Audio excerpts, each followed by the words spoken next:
Today we're going to take a closer look at Octa. The company just reported earnings, and unfortunately, as we can see, stock price is down roughly 11.6%. And let me just say, while I think earnings weren't the best, I think this might be an overreaction with an 11.6% drop.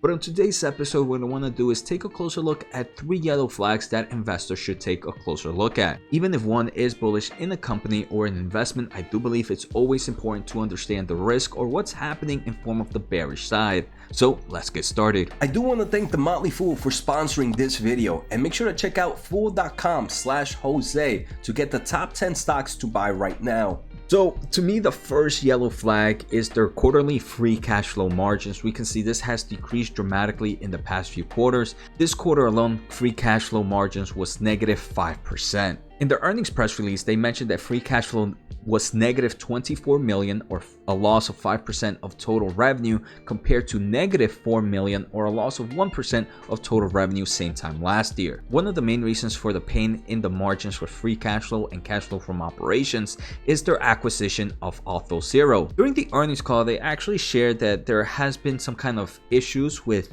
their go-to-market strategy, and it was pretty confusing kind of trying to integrate these two companies. And this is a perfect example of how an acquisition can really hurt a company, even though in paper it might seem like a great move. So here in the press release, they mentioned that they are looking at the second half of the fiscal year, where they are focusing on refining their go-to-market strategy for the combined Octa and Octa sales organization. They also, during the earnings call, mentioned this a bit, and I do believe this is one of the major reasons investors are a bit annoyed right now with the overall results. During the earnings call, they also mentioned some leadership that are leaving the company. Some are leaving for just personal reasons, others are leaving for more following other opportunities. One thing I do want to say that really hurt the stock price right now is during the earnings call, they mentioned that for the upcoming Investors Day, they are going to take a closer look at their long-term goals, and due to the overall macroeconomic events that are happening and the overall kind of headwinds they are seeing with these recent acquisition, they might have to kind of change that guidance in the upcoming events. And I do believe that is one of the major reasons the stock price dropped so much. And if you are enjoying the content, make sure to hit the thumbs up, as it does help me grow my overall audience. If you want to support a little bit more,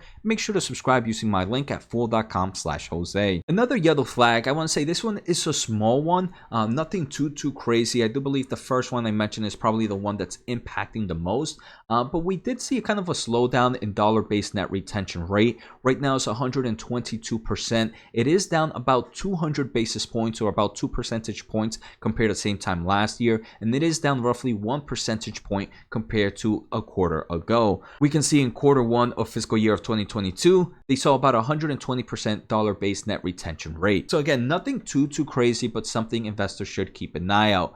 Obviously, I do want to say the macro environment right now could be impacting this as well, as we did see that total customers are up both quarter over quarter and year over year, and total customers with over 100,000 annual contract value was also up quarter over quarter and year over year. They do mention during the earnings call that the actual huge contract volume customers, the ones that have 250,000, 500,000, and even a million, are up 40% year over year. So what I believe is happening is, with the overall macroeconomic events, certain companies, while they might go to Octa and get some form of initial solutions with them, they might be a little bit hesitant to grow after that initial. And the reason being is maybe they are freezing a little bit in spending, or it takes a longer time to increase their funding and to be accepted for some of the solutions that Octa might have for them. Third and final yellow flag I have right now is their remaining performance obligations. We can see historically, quarter over quarter, this company has seen strong growth here,